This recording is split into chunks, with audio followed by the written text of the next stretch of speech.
स्वागत है आपका पीसीएस साला में। आज है 24 मई 2023। तो आज देखेंगे आज के हम सारे इम्पॉर्टेंट करंट अफेयर्स को। तो पहला न्यूज़ है वर्ल्ड टूरिज़्म बैरोमीटर रिपोर्ट। ये रिपोर्ट जो है बेसिकली पूरे दुनिया में टूरिस्ट कितने किस कंट्री में आते जाते हैं या टूरिज़्म कितना बढ़ा है उसके बारे में ये रिपोर्ट हमें बताता है। तो ये रिपोर्ट जो निकाला जाता है वो निकाला जाता है UNWTO के द्वारा। वर्ल्ड टूरिज़्म ऑर्गेनाइजेशन है और ये UNWTO जो है ये स्पेशलाइज एजेंसी ऑफ UN है। आप लोगों को ध्यान में रखना चाहिए कि बहुत सारे जो है स्पेशलाइज एजेंसी हैं यूनाइटेड नेशन के। तो UNWTO एक स्पेशलाइज्ड एजेंसी है UN का और वो निकालती है ये report world tourism barometer report. तो इस रिपोर्ट के अनुसार से इंटरनेशनल टूरिज़्म जो है अभी बढ़ा है।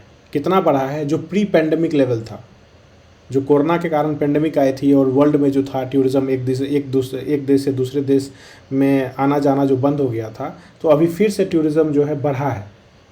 और अभी हाल में ही इस रिपोर्ट के अनुसार 235 मिलियन टूरिस्ट जो हैं 2023 मार्च तक ट्रैवलिंग किए हैं। मतलब 80% प्री पेंडेमिक लेवल तक फिर से टूरिज़्म बढ़ा है। तो ये रिपोर्ट के बारे में हमें जानकारी होनी चाहिए।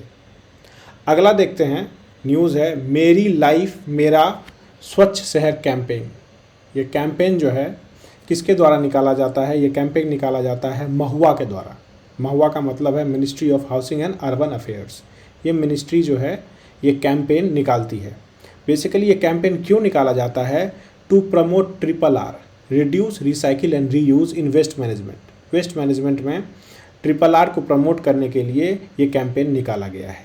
इस कैंपेन में क्या किया जाएगा? जितने भी इम्पॉर्टेंट सिटीज़ हैं वहाँ पे one stop collection centre for waste material.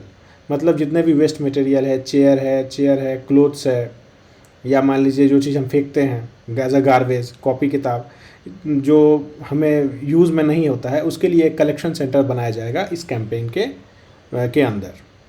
अगला न्यूज़ है Amy Pope in news. Amy Pope जो थी अभी न्यूज़ में थी। तो एमी पोप क्यों न्यूज़ में थी?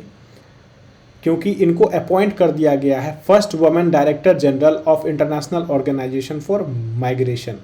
ये जो IOM है ऑर्गेनाइजेशन, इसकी पहली वुमेन डायरेक्टर बनी है। कौन? Amy Pope. इसीलिए ये न्यूज़ में थी। तो एमी पोप पूछ देगा कि किस कंट्री से बिलोंग करती है, तो ये बिलोंग करती है यूनाइटेड स्टेट्स से, और इसीलिए यूनाइटेड स्टेट्स की है। और ये जो इनको जो है बनाया गया है इंटरनेशनल ऑर्गेनाइजेशन ऑफ माइग्रेशन की पहली वुमेन डायरेक्टर। और यूनाइटेड नेशन के बारे में हमें ये भी पता होना चाहिए कि ये लार्जेस्ट डोनर है international organisation of for migration का, और ये 70 साल पुराना ऑर्गेनाइजेशन है और पहली बार इनकी वुमेन डायरेक्टर बनी है। अगला न्यूज़ देखते हैं प्रोक्योरमेंट ऑफ फिंगर मिलेट। ये जो है फिंगर मिलेट्स, इसकी प्रोक्योरमेंट की गई है अभी उड़ीसा मिलेट मिशन के द्वारा। ये उड़ीसा ने इसका प्रोक्योरमेंट किया है। 6 लाख क्विंटल अभी ख़रीदा है उड़ीसा ने MSP पे फिंगर मिलेट को। बेसिकली ये रागी है। इसको जितने भी मिलेट्स होते हैं ये बहुत ही न्यूट्रिशियस होते हैं। ज्वार, बाजरा और रागी जो है मिलेट्स हैं। और उड़ीसा मिलेट मिशन के अंदर जो है इसकी ख़रीदारी की गई है। कितनी, ये क्वांटिटी भी पूछ देगा। 6 लाख क्विंटल ख़रीदा गया है MSP पे, मिनिमम सपोर्ट प्राइस पे।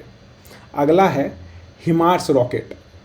ये द्वारा इसको मैन्युफैक्चर किया जाता है और अगर से हमें टेक्नोलॉजी देगा और उस टेक्नोलॉजी से हम क्या है आगे जो है ढेर सारा हमारी जो टेक्नोलॉजी ट्रांसफ़र के कारण ढेर सारा इक्विपमेंट वगैरह बनाया जाएगा। तो इसकी पहली मीटिंग हो रही है ISET की, इंडिया और USA के बीच में, इसीलिए ये न्यूज़ में है। तो ISET को अवार्ड मिला है। गौरी डॉक्यूमेंट्री अभी बहुत ही न्यूज़ में चल रहा है। इसको क्या अवार्ड मिला है? Best long documentary award. कहाँ पे? At South Asian film festival of Montreal 2023। तो South Asian film festival Montreal में मनाया गया था। उसमें ये गौरी डॉक्यूमेंट्री को बेस्ट लॉन्ग डॉक्यूमेंट्री अवार्ड मिला है। और ये जो फिल्म फेस्टिवल मनाया जाता है कि विभिन्न कम्युनिटी के लोगों के बीच एकजुटता बढ़ाने के लिए, भाईचारा बढ़ाने के लिए, हारमोनी बढ़ाने के लिए ये जो है फिल्म फेस्टिवल जो है मनाया जाता है, आयोजित किया जाता है। तो ये बेसिकली ये डॉक्यूमेंट्री जो है ये किसके पे है? गौरी लंकेश नाम के एक्टिविस्ट और जर्नलिस्ट थे, उनके लाइफ पे बेस्ड है। तो ये डॉक्यूमेंट्री के बारे में पता होना चाहिए। अगला है ऑटो ग्रो प्रोजेक्ट। ये ऑटो ग्रो प्रोजेक्ट भी बहुत ही इंपॉर्टेंट न्यूज़ में है। तो बेसिकली ये जो प्रोजेक्ट है किनके द्वारा लाया गया है, अक्सर पूछ लिया जाता है कि किनके द्वारा प्रोजेक्ट लाया गया है। ये तो इसको इम्प्लीमेंट कर रहा है आईआईटी बॉम्बे और Indian institute of horticulture research.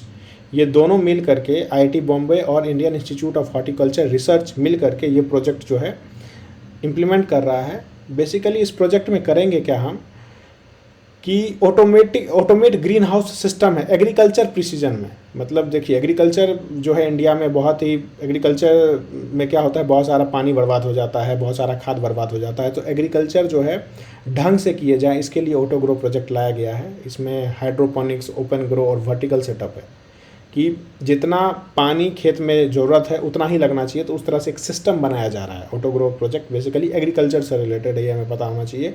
और इम्प्लीमेंटिंग एजेंसी है आईआईटी बॉम्बे और Indian institute of horticulture research, तो ये भी हमें पता होना चाहिए। अगला है हिम केयर स्कीम। तो ये हिम केयर स्कीम क्या है ये भी पता होना चाहिए। बेसिकली ये मेडिकल इंश्योरेंस स्कीम है। जो मेडिकल इंश्योरेंस होती है 5 लाख तक का पर साल पर फैमिली, ये दिया जाएगा स्कीम। और किसके द्वारा लाया गया है, ये हिमाचल प्रदेश के गवर्नमेंट के द्वारा लाया गया है। कब से शुरुआत हुई थी इसकी, 2019 से शुरुआत हुई थी। और इसका जो फुल फॉर्म है मुख्यमंत्री हिमाचल केयर स्कीम है। तो इस स्कीम के बारे में भी हमें जानकारी होनी चाहिए। आज का जो लास्ट का है न्यूज़, इंपॉर्टेंट न्यूज़ है, ये भी हम देखते हैं। Welfare fund for MG NREGA worker. तो एमजी नरेगा जो Mahatma Gandhi national rural guarantee scheme है, उसकी वेलफेयर फंड अभी शुरुआत की गई है। कौन सा पहला स्टेट है इसके ये शुरुआत करने वाला, केरला जो है ये पहला स्टेट है जो चालू किया है। क्या करेंगे इसके अंदर कि 60+ इंडिविजुअल जो हैं उनको पेंशन के लिए एलिजिबिलिटी रहेगी। ठीक है, पेंशन मिलेगा बेसिकली 60+ इंडिविजुअल्स को। और अंडर केरला एम्प्लॉयमेंट एक्ट 2021 के अंदर ये जो है वेलफेयर फंड लाया गया है। धन्यवाद।